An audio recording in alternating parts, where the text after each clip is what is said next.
हमें किसानों को बचाना है, उनकी जमीनों को बचाना है, इसलिए हम किसानों के साथ उनकी जमीनों पर बैठे हैं। हम लोगों ने कहा कि हम किसानों के बेटा हैं। जब भी देश और दुनिया में कहीं भी जब किसानों पर जुल्म अत्याचार होता है तो ऐसा लगता है कि हमारे बाप दादाओं पर लाठियां चल रही है। हम राज के साथ नहीं खड़े हैं, हम आपके साथ खड़े हैं और हमेशा आपके साथ खड़े रहेंगे। शायद जो किसानों पर जुल्म उठा रहे हैं उन्हें शेर शाह सूरी का वो पराक्रम शायद याद नहीं है।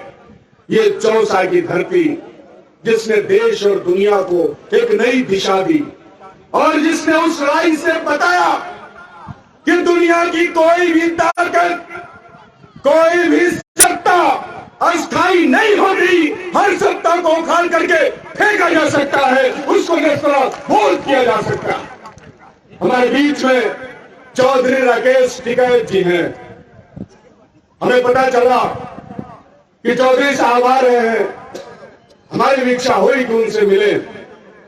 हम लोग 2020 में बिहार में एमएलए बने। हमारे एमएलए बनने के बाद किसानों की लड़ाई दिल्ली में शुरू हुई।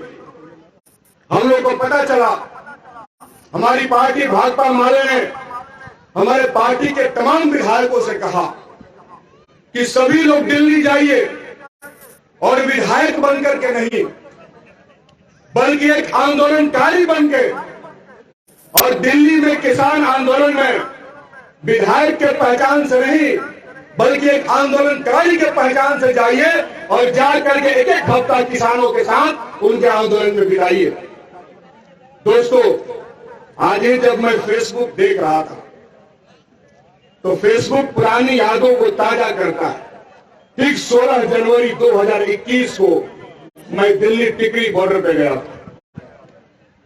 उस समय राकेश टिकैत जी से हमारी मुलाकात नहीं हो सकी थी, इसका मुझे अफसोस रहा। टिकरी बॉर्डर पे हम लोग गए। इसी 16 जनवरी 2021 को मैंने फेसबुक पर पोस्ट शेयर किया।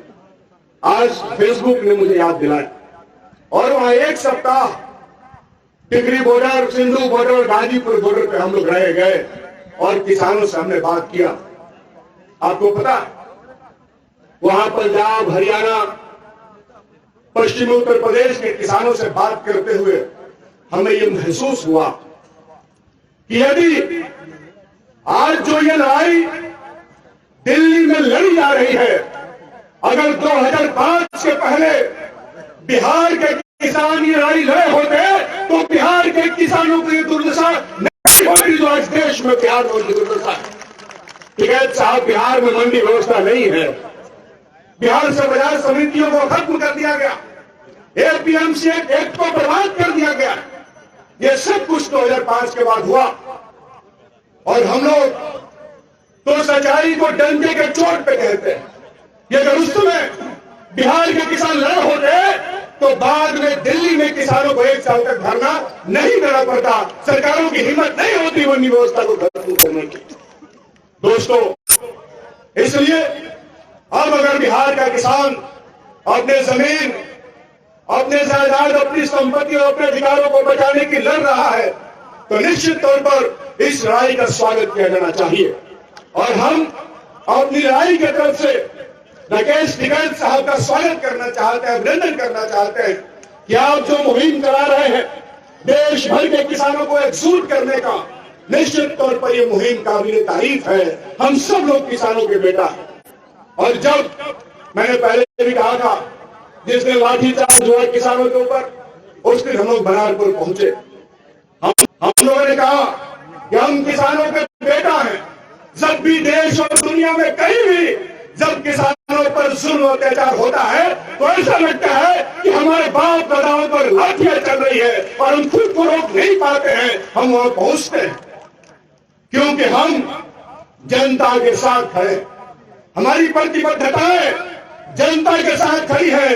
हम राज के साथ नहीं खड़े हैं, हम आपके साथ खड़े हैं और हमेशा आपके साथ खड़े रहेंगे। जिनको राज बचाना है वो राज बचाएं। हमें किसानों को बचाना है, उनकी जमीनों को बचाना है, इसलिए हम किसानों के साथ उनकी जमीनों पर बैठे हैं, उनके साथ खड़े हैं। दोस्तों, आंदोलन के जो टेक्निकल सवाल हैं उस पर कई सारे साथियों ने बातें रखी।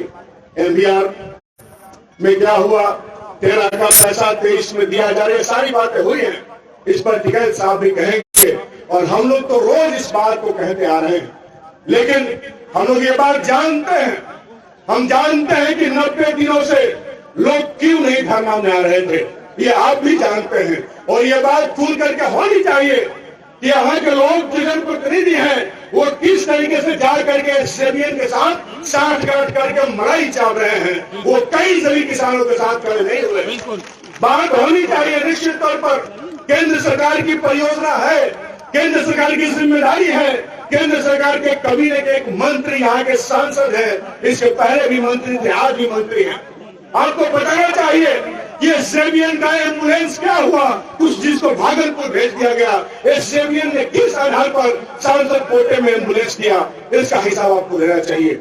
आपको ये हिसाब पूछना चाहिए कि जो बक्सर में करोड़ों रुपए यज्ञ में खर्च हुए, आप मेरी आलोचना कर सकते हैं, लेकिन मैं इसको बोलने से कभी बाज नहीं आऊंगा क्योंकि ये जनता की बात है। आप पूछिए यज्ञ में जो करोड़ों रुपए खर्च हुए उसमें SJVN से कितने पैसे लिए गए थे खर्च करने के लिए, ये सवाल आपको पूछना चाहिए। ये सवाल अगर आप नहीं पूछेंगे तो पूर्ण रूप से बातें नहीं होगी। इसलिए जिम्मेदारियां तय होनी चाहिए, जिम्मेदारियों पर बात होनी चाहिए।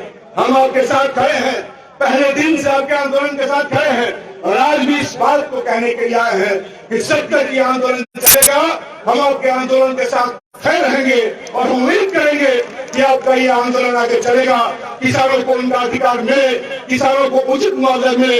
अभी तो हमारी पूरी माता जी कह रही थी कि क्यों हमारी हरी भरी जमीनों को लेना चाहते हो, क्यों हमारी सिंचित जमीनों को लेना चाहते हो, क्यों हमारे बच्चे जो हैं वो कहाँ रहेंगे कल के बाद, इसका हिसाब सरकारों को देना होगा।